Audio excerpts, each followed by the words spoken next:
Sa pagpapatuloy ng hamon ni Kuya, si Princess ang sunod na sumalang.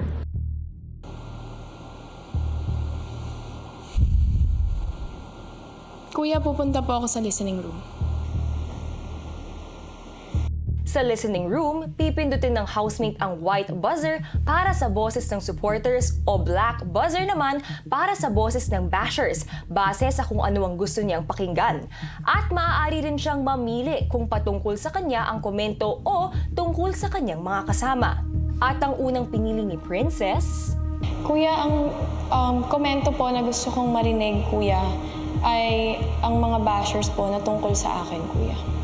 Definitely, may mga pagkakamali akong nagawa. And ayun yung unang gusto kong marinig, Kuya, kasi sa kanila mo din malalaman kung ano yung totoo or kung ano yung pwede mo pang makorek, kung ano pa yung pwede mong ma-improve, Kuya. Nasasayangan lang ako kay Princess kasi she's one of the task slayer at doon siya unang nakilala. Pero parang na-overshadow yun ng inuna niyang Lumav team.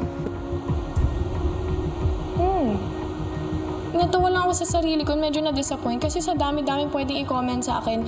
Yung love team pa talaga, hindi ko yun ina-expect. But medyo nag-agree ako doon sa sinabi nila. Para sa susunod niyang pakikinggan...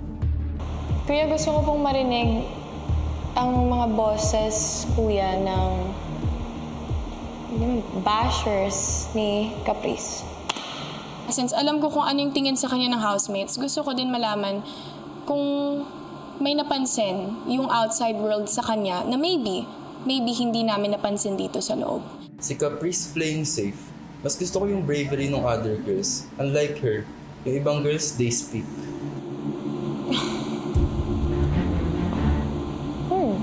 Kuya, Caprice is, ayun nga, brave and strong in her own way, Kuya. And I don't agree na she's playing safe, Kuya. Kasi kung anong pinapakita na dito, I believe na siya talaga, yun talaga yung totoong Caprice, Kuya.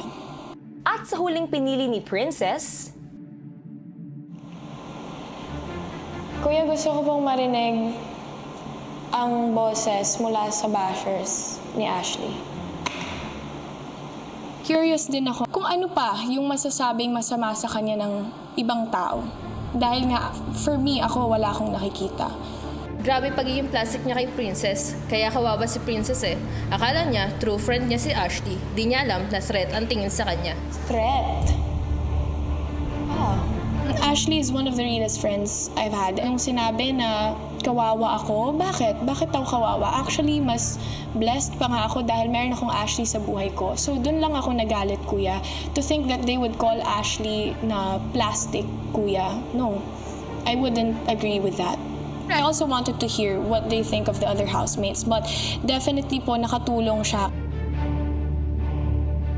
Kung si Heath piniling hindi mapakinggan ang mga komento, ang sumunod na si Marco naman... Gusto ko po malaman, Kuya. Kung ganun, tumayo ka at tumuloy sa listening room. Dahil galing din po ako sa outside world, kahit pa paano may hint na po ako. Pero iniisip ko lang kung ano yung mga nagbago. Pumili ka na. Unang pinili ni Marco na marinig ang positibong komento tungkol sa sarili. He's such a good brother talaga. Actually, hindi niya deserve yung hate. Idol ko nga siya nung bata pa lang ako eh. At mas naging idol ko siya nung pumasok siya sa PBB. Dahil sobrang bait niyang bata. Kinailangan ko lang din po talaga yun to push through. It's really nice, nakakagaan po ng loob at nakakalakas po ng loob na marinig yung mga komentong ganun sa mga taong naniniwala at sumusuporta po sa akin, Kuya. Sunod namang pinili ni Marco na makarinig ng negatibong komento. Patungkol din po sa akin, Kuya. Ang shady niya kasi for me, parang ang performative. May mga wise words pa, action speaks louder than words naman eh. Kahit ano naman pong gawin ko ay may masasabi at masasabi yung mga tao. Alam ko po sa sarili ko kung sino po ako, Kuya. Maaring meron po akong flaws, pero naniniwala po akong mas nakalalamang po yung mabuting intention ko, Kuya. At sa panghuli, Nahirapan man, sa huli, mas pinili ni Marco na muling makarinig ng positibong komento tungkol pa rin sa kanyang sarili. Actually, Marco is the one who slays the task ni Kuya. Hindi ko nga ma-imagine bakit grabe nila i-hate yan eh. Fighting!